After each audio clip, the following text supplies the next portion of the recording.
it looked like a seamless transition to have OBJ and Baker in the without Landry. How would you review it after that? What we expected. I thought Odell came in, caught the balls that were thrown to him his way, and he looked really good running routes.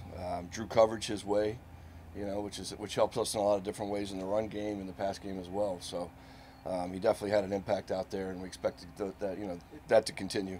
Was it just me, or did it seem like Baker all day long was looking for a home run to him for the opportunity? It never came, and he never forced it. But right. Was that kind of in the back of their minds? Yeah, I think so. We had some plays that were plays to Odell that that weren't there, but we have to make good decisions as quarterbacks and just run the offense. I think Baker did a nice job of doing that.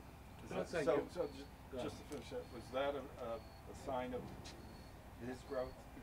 I definitely think so. I think so. I mean, obviously we got to get the ball in our best players' hands, and Odell's one of those guys, but not at the expense of jeopardizing the offense and the system. So, yeah, I think that's some growth in that area for sure. But O will continue to be a big part of this offense moving forward, and he'll continue to have more catches and more production as the year goes on.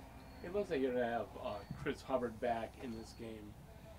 Is there any thought to giving Jed a week off, because it seems like he's not 100% with that ankle? Yeah, not many guys are at 100% this time of year. It's just that is football, and no, I think Jed will be just fine. Hopefully this week, and we understand he's playing on one leg at times, but he continues to get better each week through treatment. So it'd always be great to have Hub back for the depth, but whoever's out there, we expect him to play well, and Jed did the best he could while he was in there last week, but he's continuing to get better and to heal each week. So is it a matter, I mean, there's no delicate way to ask, but just him playing hurt is better than an alternative option? Is that what it comes down to? Yeah, that's Coach Callahan and Coach Stefanski's area there, and those guys discussed that during the week. But I really appreciate, again, Jed's effort to get out there and be there for his teammates. You guys had some chances at the beginning of the game last week and didn't hook up. Was Baker too amped, or what do you think happened there? That happens. You go into a game, any game like that, you want to start fast. We didn't start fast. He had a couple errant throws early, but really settled in. That's part of football. I don't know how amped up he was, more than any other game that he is, because that's who he is. But that's just part of playing football. Actually, really felt like the Bears were keyed in on Nick last week, and that happens, right? Sure. What did the lift that Kareem gave you mean? Oh man, I mean those two guys are my favorites. I mean they complement each other so well. Just different running styles, but extremely effective, and that's the beauty of having both of those guys. I thought Kareem had a heck of a game, both in the pass game and running the football. So having those two guys on your sideline is just it's a treat. We talked to a lot of people this week about it. You ever seen anything like it? It is definitely fun to watch. There's body parts flying everywhere. He's in the air, but he's always doing it with great ball security, which we appreciate. Alex, going back to Jed real quick, I mean, a lot of people have stood up here and praised him for playing through that injury. Was that almost like a point of emphasis for him, or something that you guys kind of, like one of those things you just wanted to see him kind of tough out? Yeah, any young player, they're going to be not as excited to play when they're just dinged. And it's knowing the difference between when you're, injured or when you're just, you're hurting. Like I said, a lot of people are hurting that go out there and they play.